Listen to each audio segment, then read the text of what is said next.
Welcome to Sex and Breakfast, the sexy way to start your day. Dishing out sexpert advice and spicy insights about sex, love, and everything in between. Hosted by sex coaches and therapists from around the globe. This is part 2 of The Art of Touch. Why touch matters more than we think. In the first part, we explored what the touch continuum is and why it's often misunderstood. If you missed that episode, pause here and go give it a listen first. It'll set the stage perfectly for what's coming, because today we're bringing it to life, talking real world examples, emotional layers, and how you can start applying this in your own relationships right now. I love what Erica was saying about the word intention sparked this thought and this example of, a spanking in the kitchen and context. So like there could be lots of miscommunication between what's the intent behind a good old spanking, right? And a spanking in the kitchen could be playful, but it could also be sensual, depending on the context and the person receiving that touch. So one of my favorite things to do with this exercise, using Barry McCarthy's model, is to have couples independently list what are some examples of each of these gears. And 9 times out of 10, when I gather their results and then we share in session, there's 1 or 2 activities at least that one person listed under this category and the other person put it on the other category. And I get to witness the light bulbs go off and turning to each other and going, what, you think that's playful? I think that's highly erotic. What, you think that's sensual? Nope, I think that's affectionate.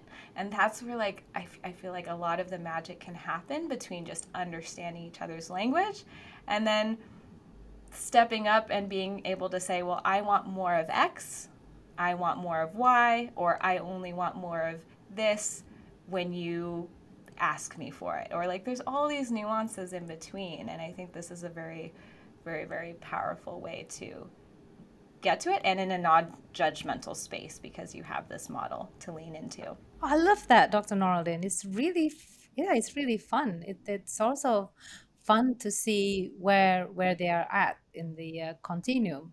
So one of the things that I like to do with this exercise is to have the percentage of the current touch received right now, and then what they want to do more of in the future. And you'll be surprised, because sometimes usually the couple will be surprised to see, oh, actually you didn't want a sexual touch? No, I just want to be playful most of the time. Oh, okay. So then why did I turn you down, right? So there's that conversation come out. I think everyone's kind of hit on everything that I've been thinking as far as the importance of the touch continuum.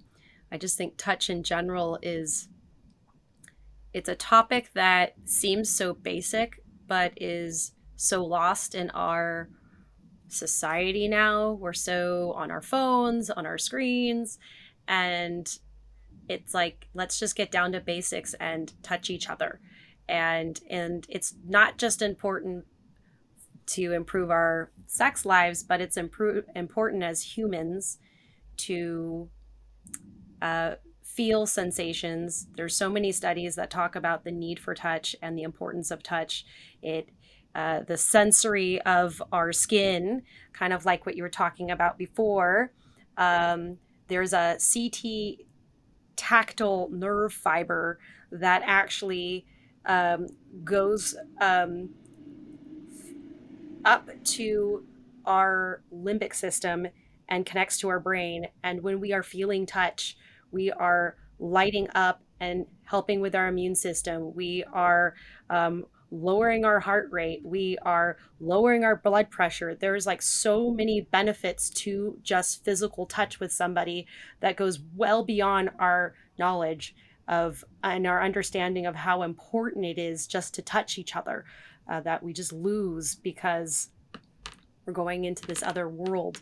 So I love this topic. It's very important. I've heard something that like touch is the one sense that we truly can't live without, you know. So if we lose our sight or we lose the ability to speak, you know, we have the other senses that are enhanced. But I think with touch, if we didn't have touch available to us, I mean, I think that's, you know, that would be the thing that would like make us feel more depressed, you know, potentially.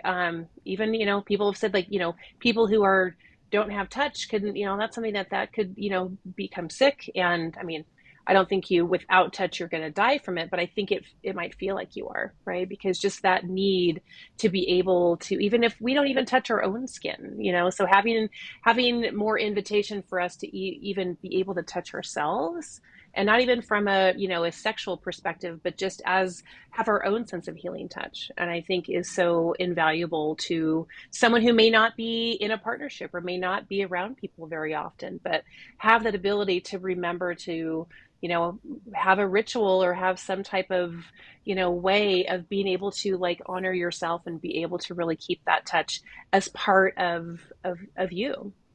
That's really good point. And I would like to highlight the work from Dr. Betty Martin. She's I've attended one of her wheel of consent training, and she also talk a lot about touch as a foundation of experiencing pleasure. So I remember in the training we spent like the whole session really just uh, learning how to receive pleasure from our hand, from our touch. So there's this touch meditation there where you pick any object and you just um, touch the object and begin to awaken the hand. So she called it the awakening the hand. And of course, from that she goes on to expand the four dimension of touching and being touched in her wheel of consent, and then expanding our erotic and pleasure energy based on that. Are you familiar with? I think we are all familiar with Dr. Betty Martin's work, right? Oh yeah, Yes. absolutely. Yeah. I think we all touched upon it in SCU. And I personally use it in my couples coaching as well. Um, just like the 3 minute touch continuum. Yeah, just like the basic where yeah, it's a whole thing, but that's a whole nother episode. Yeah, but Dominic, maybe briefly you can share what's the game like, maybe for our audience Oh, at the home. one that I do is I have them sitting facing towards each other, and then it's very simple. It's where one person is. I mean, you should be explaining. You know, each one of you knows it. Where you touch, and I'm just doing it. One person is the receiver and one person is the giver. That's not the correct language, but that's just the basic. Where one person says, "How would you like me to touch you?" and the other person, the receiver, says, "I would like to be touched gently," or "scratch my hand." And then it switches, and then the person says, "I would like to touch you this way," and then the other person says either yes, no, or maybe, and then you kind of go from there. It's just 3 minutes of something like that. It's a little bit more in depth, but it's just like a crash course. I think what's important about that exercise is also to help couples stay in their lane, which is still connected to this five gear of touch, right? So if you do this 3 minutes game and say, oh, you can touch my my arm all the way from elbow, and then the other party, the giver, must learn, okay, to respect that boundary and not trying to push all the way to upper arm, for example. And that can be really difficult for some people. So yes, it's quite interesting to do this exercise and then to see what shows up as well. What shows up could be how we have difficulties in um, keeping our boundaries, or having difficulties with verbalizing things that discomforting for us, well, especially for sexual trauma survivor. I mean, this exercise could also be quite tough to do. So it has to be done in a way that's safe. I think that's a great point about how just any kind of touch can be triggering to anybody for any reason, right? So I think that when we're talking about the touch continuum, I love how Dr. Betty Martin's work has been brought up too, because they kind of go hand in hand, right? So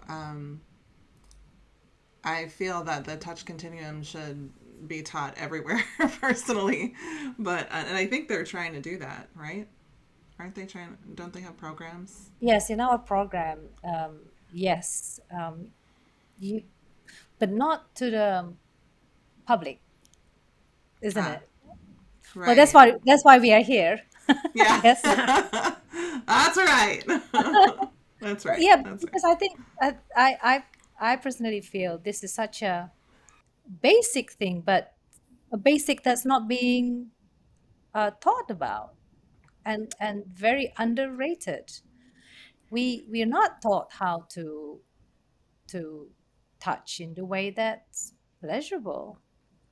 I come from um, Asian background, and when I grew up, corporal punishment was still very accepted. Um, and so that's not touch that's affectionate. That's not a healing touch. That's a hurting touch, right? It can be fun, of course, like what Dr. Noralyn say, but in general, how can, yeah, a conversation around touch in many ways can be very tricky yet pleasurable to talk about. That's you brought it like culturally. Mhm. I'm thinking of the first time I realized that certain levels of intimate touch amongst family members was really foreign to my friends, and how that has influenced my comfort level with touch across the continuum with new partners. And as an example, culturally, I'm sure from my Filipino side, my father grew up definitely with some harsher physical punishments. That was just how things were in the Philippines during his generation. And then he raised us in the US, and so that didn't end up in our household. And to the opposite end of the spectrum, um, I actually grew up with a high level of um, comfort massaging my mother and massaging my father, and my parents would also give me shoulder rubs and give me foot rubs, and I would massage my brother's shoulders.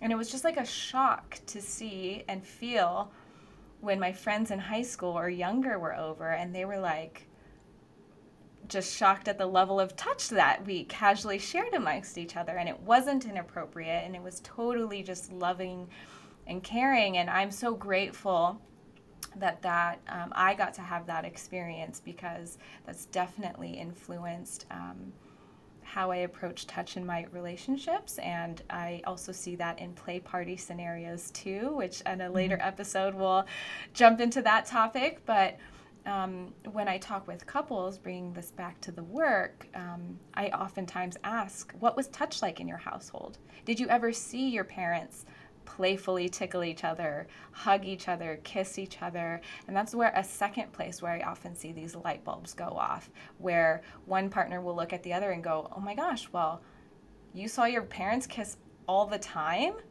I literally never have seen my parents kiss even once. That's an example conversation I've had. And so them reflecting on their experiences culturally, in interracial marriages or partnerships, and then also intergenerationally adds to the conversation about how they navigate touch in their own current relationship. So thank you for bringing in that cultural component, Dion. No, no, thank you for that, Dr. Norlin. Yeah, it's just so true because I think I mentioned before that I grew up in Indonesia, in Jakarta, where intimate touch, even like holding hand, were still frowned upon. So even now, is that when I go back to Indonesia, if sometimes holding hand with my partner, and when my parents come, somehow automatically I will let go of my partner's hand. This is- and then I'm like, hang on a second, I'm not 18 years old anymore. So there's a lot of reconditioning, Yeah. and you kind of have to like, we're married, so we should be fine. Yes, and definitely that's so true because a lot of in the Asian context, Southeast Asian context, there's some family that's just not touch. I mean, the love language, my grandma love language, for example, is food, not touch. So I love you. Hey, look, I made you your favorite food. Right?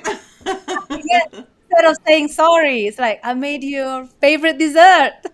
So, so the world order is restored.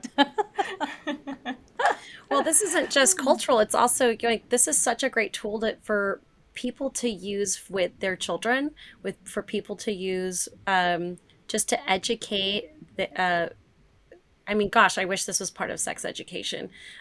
So Right. people growing up can learn about touch as they're experiencing new touch in their life. I mean, how wonderful would that be? And how much would that change our adolescent, Right.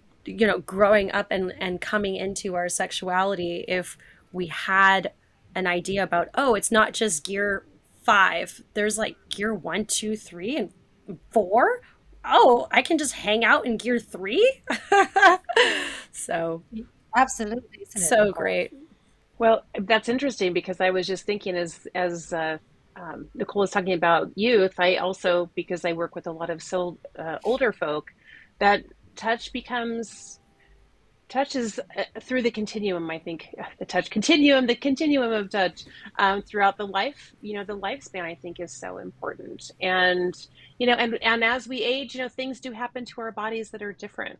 And Mm, some people, I mean, for example, I have a couple. They're 88 and 83, and a big part of their issue is that they felt they felt strange with their partner touching them because they had lost muscle mass, for example. They saw themselves differently than they did in their youth, and so they had to try and navigate like how to touch differently and what felt good. Certain places didn't feel good to them anymore, and so again, I think it's so important to come back to communication and having conversations about what feels good, what doesn't feel good. And again, when we're not feeling well, when we're maybe we're more sick, we need a different type of touch.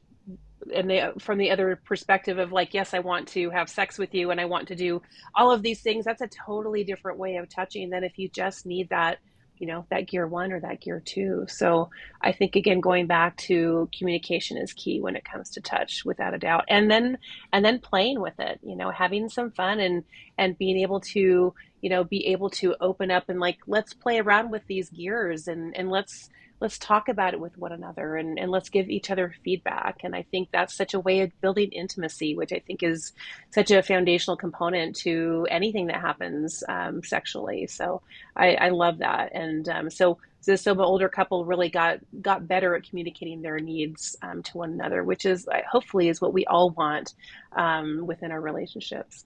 thank you, Erica. And I think that's highlighting how this tool can also be used for um, other couple who are experiencing like long-term disability or chronic pain, and having this tool and language to talk about their intimate or sensual needs, erotic needs. That can be one of the power of the tool. All right, so I think we have circumambulating this conversation around touch at depth. Any other thoughts before we close the session today? Well, share your thoughts. If you're listening to this and you have questions or you want more information or something is standing out, we'd love to hear from you too. So put your comments below and let us know how you're feeling about the touch continuum and how this conversation has affected you. Have you been touched by our conversation? And we that's a good one. We'll put in the resource on the link as well.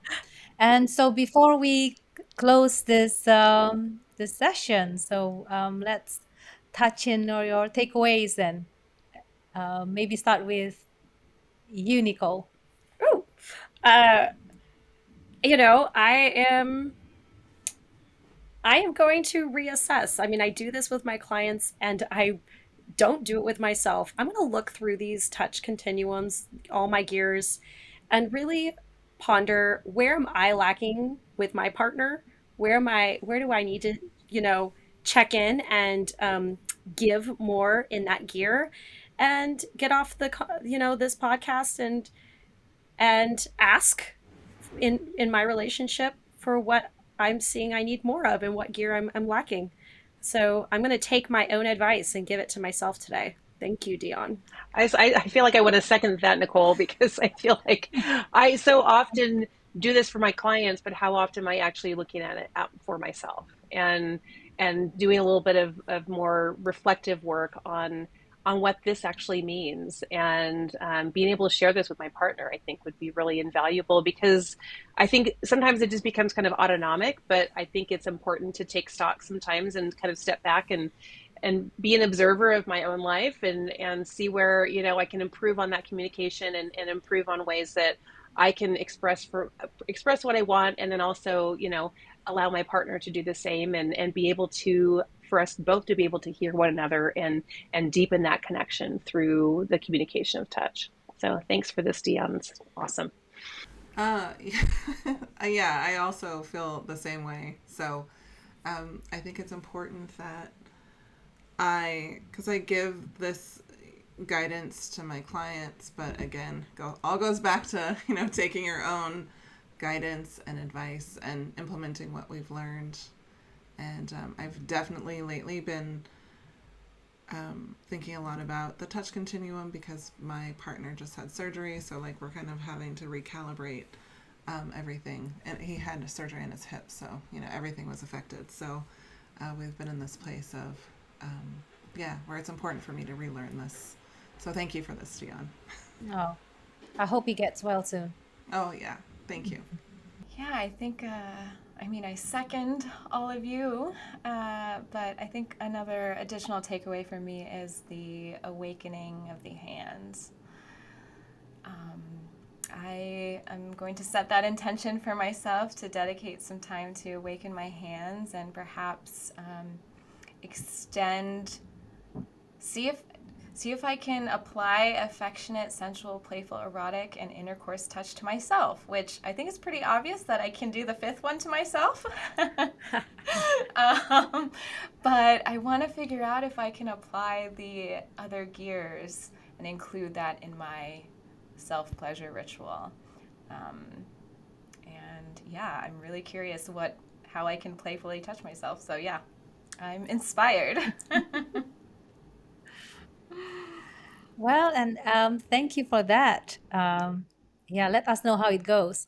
And as for and as for me, I really appreciate all this different conversation and different perspective around touch. And what I take away from this is actually your exercise, Dr. Norlin, whereby you get the couple to list where they think that certain touch lies in their continuum. I think that's quite fun thing to do. And definitely, I've been thinking about doing more of the awakening the hand exercise as well as of lately, to really awaken that that pleasure nerves in your system, priming you for pleasure and reducing stress. So yeah, I'm really looking forward to that. Stay tuned for our next episode. Until then, send us some love by sharing, hitting subscribe, and leave a review. It really helps us connect to more incredible people like you. If you want to learn more about sex coaching or therapy, you can find us at sexandbreakfastpodcast.com, and be sure to follow us on Instagram at sexandbreakfastpodcast. The people helping us cook this all up are Michael Merle, creating our tasty tunes, dishing out our audio and video is Max Rainier, and our delectable visual designs by Brie Vilaubi.